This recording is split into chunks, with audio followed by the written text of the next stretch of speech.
Los Angeles. It's quite possibly the best model of how extreme North American suburban sprawl has become over the past century, with its suburban sprawl becoming so vast that it technically has to be categorized into multiple different metro areas. It really is a city that dove headfirst into the sea of single-family homes and strip malls, all connected together by the beautiful glue that is the Southern California freeway system. However, after just a half century of letting the region build all out into this beautiful sprawl, it seems to be having some adverse effects, such as the horrible traffic, crazy air pollution, paving over all the natural areas, and severe lack of housing. Luckily for everyone, many of the local government agencies in the region seem to understand that this is a problem and have been trying to get the ball rolling on fixing the problem of car-dependent sprawl. But just how did LA's car-dependent sprawl get so bad, and how is the region making a comeback on this?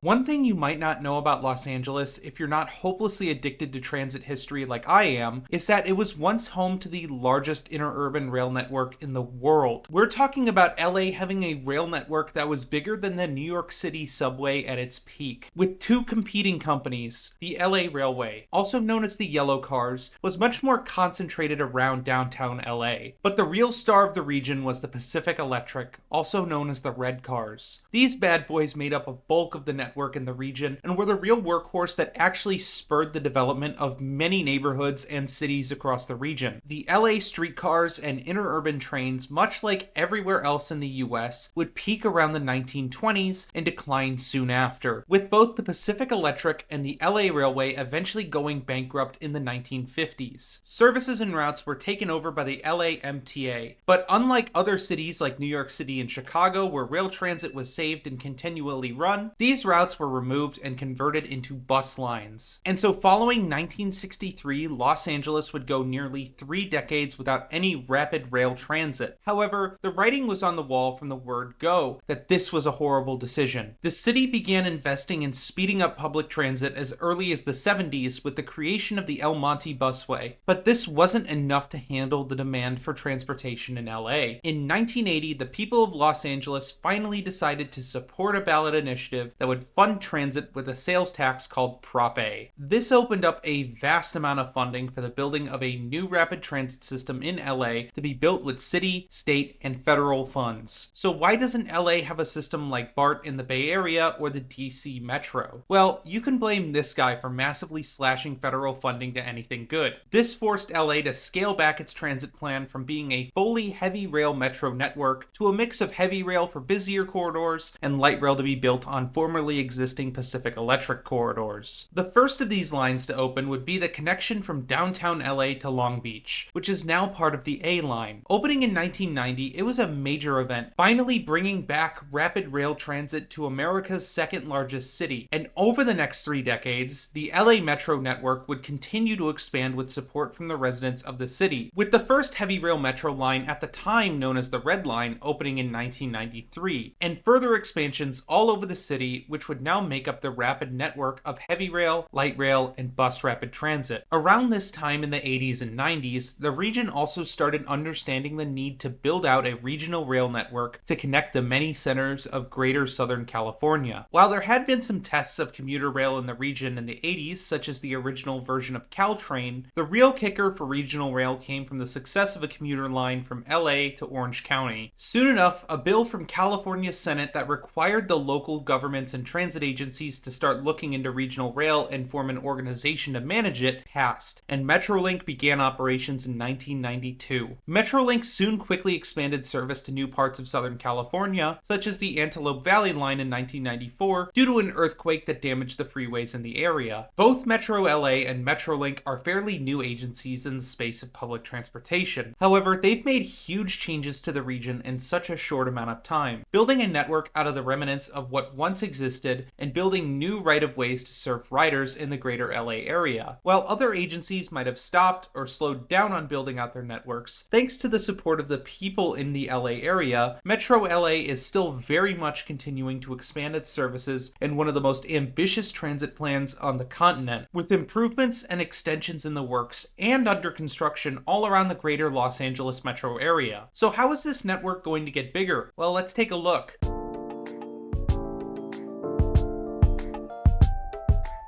Nothing is better than when a project that's been planned for a long time is coming close to completion, and this project by Metro has been a long time coming. It's the LAX connection to the Metro network. This connection has been seen by many residents and planners as one of the most obvious connections to the network, as LAX is a massive aviation hub and traffic to the airport has grown into a total nightmare scenario. Metro LA's solution to this is the opening of the LAX Metro Center station. The station will be a regional transit hub serving the C Line, K Line, and many local bus routes with the LAX airport via the brand new Airport People Mover, which will connect riders directly with the airport terminals. The station itself is a real centerpiece of architecture and will soon be opening up to riders. While it was initially expected to open sooner than it has, many of the delays to the opening have come from the People Mover construction, which is managed by the airport. Despite these delays, Metro expects for service to begin sometime in 2025, finally connecting one of America's busiest airports with multiple rail transit lines. Speaking of light rail, LA is home to the longest light rail line in the world, and it's about to get a little bit longer. The A line currently runs for 48 miles from Long Beach through downtown LA and all the way up to Citrus College, almost in the foothills. While it can't really extend any further south of Long Beach, it can extend further to the east, and that is exactly what the Foothill extension is planning to do. This 12.3 mile long extension is going to provide light rail service on the A line further east into communities in the San Gabriel foothills and even into the Inland Empire, servicing cities such as Glendora, San Dimas, Pomona, and Montclair. While these communities are served by Metrolink's San Bernardino line, the current trackage is unable to be widened due to issues with the current right-of-way. This A line extension into the foothills and Inland Empire will be able to provide frequent electrified rail service to these communities and supplement the existing rail transit. While the whole extension out to Montclair isn't expected to be completed until 2028, the first section out to Glendora is expected to open sometime in 2025, further extending the longest light rail line in the world just a little bit further. Now, while both of those previously mentioned projects are going to be incredibly helpful for transit in the greater LA metro area, both of those projects have just been the light rail sections of the LA Metro. LA Metro also has two heavy rail metro lines, the B line, which runs from downtown north up Vermont Avenue, west down Hollywood Boulevard, and then north into North Hollywood, and the D line, which runs east from downtown, splits from the B line after Wilshire, Vermont, and ends 2 stations later at Wilshire and Western. The D line has always been planned to be extended further down Wilshire Boulevard all the way to Century City. However, in the past, many of the wealthy communities have delayed the expansion of the D line further down Wilshire Boulevard. While it did take a while to get all around this small but vocal opposition, Metro LA has been in the process of extending the D line down Wilshire Boulevard, which also happens to be home to some of the most densely populated neighborhoods in the United States. This 8-mile extension of the D line will add 7 new stations and will open in segments between 2025 and 2027, serving destinations like UCLA, Century City, and a whole ton of dense neighborhoods and destinations along Wilshire Boulevard. And while connecting LAX with the C line and K line is going to be very helpful for the network, I believe that this is going to be an even more transformative project out of any of the immediate projects that are coming to the LA Metro network and will massively increase ridership in the region. While these are projects that Metro LA has already started building and are scheduled to be completed soon, thanks to the support from voters in the region, there are a whole host of projects that Metro has ready in the pipeline to start building soon as well.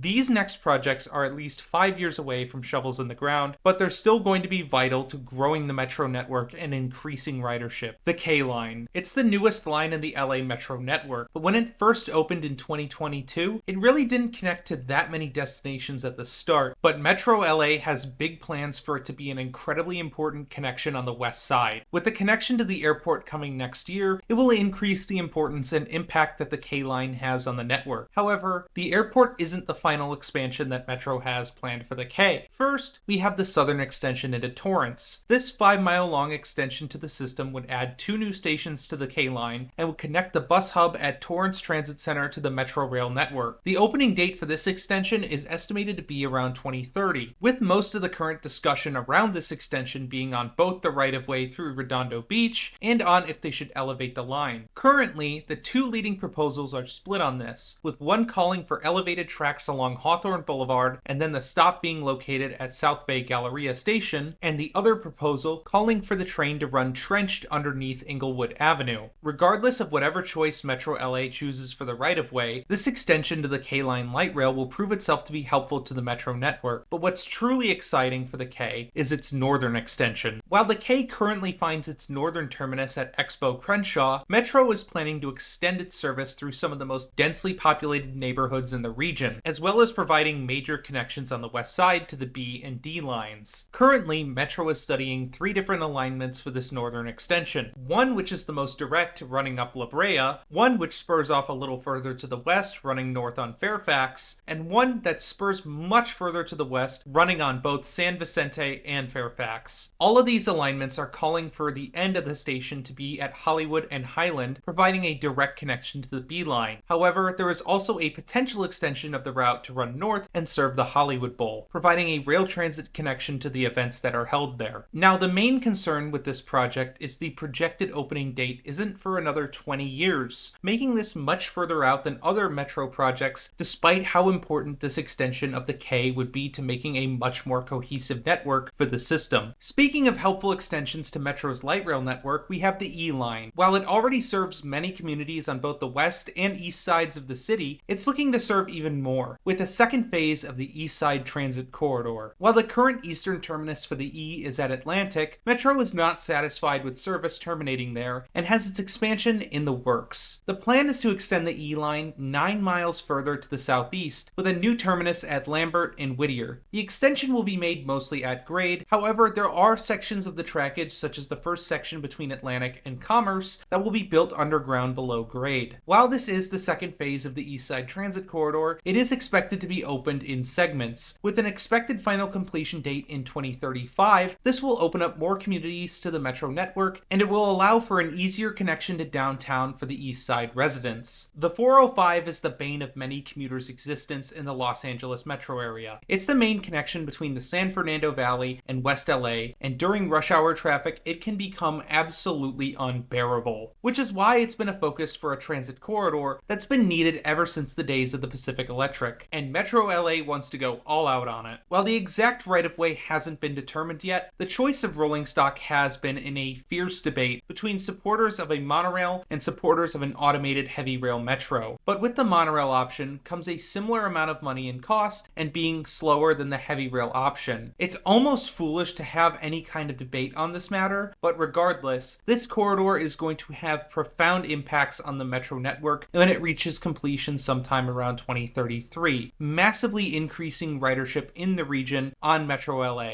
as well as it becoming one of the highest ridership automated metro lines on the continent. On top of this, the future Sepulveda line will have many connections with existing metro lines in the region, such as the G line in the San Fernando Valley, as well as the D and the E lines. This will have a huge impact, reducing the commutes for people who just want to get from the valley down to the west side of the city, and providing a faster, more sustainable way to get around the region. The LA metro area is the second largest metro area in the US, only second to New York City. However, due to many factors such as meddling from the auto and gas industry, as well as a lack of foresight by leaders in the 20th century, Los Angeles has had to start rebuilding its transit systems from the ground up. While this results in the city having the ability to build its transit network from scratch and have better accessibility than legacy systems, it also comes with the downsides of building out a metro network in the modern era. While by modern North American standards, the city has been making great strides to grow its transit network, much of the building process has been slowed down by much of our modern red tape, and the state of California and the city of LA have no shortage of red tape for building public works projects. On top of other reasons, this also leads to an increase in building costs, making it harder to secure funding for other projects within the network. Luckily, these transit projects have been well supported by the residents of the city from ballot initiatives such as Measure U, Measure R, Measure M, and Measure HLA, which have made it easier for zoning around stations, added funding for the metro, and made it easier to fund street redesigns. I could go on about the never-ending list of transit projects in the LA metro area, and if you want to hear about more transit projects in the LA metro area, I go over more of them in the patrons version of this video. But with a consistent plan to continue expanding and improving the transit network, Metro LA, Metrolink, and all of the other transit agencies in the region have been working on making sure that the transit in the region expands over this half century and helps LA catch up to become a world-class region for public transit and makes the city a better place to live. But let me know your thoughts on the future of transit in LA.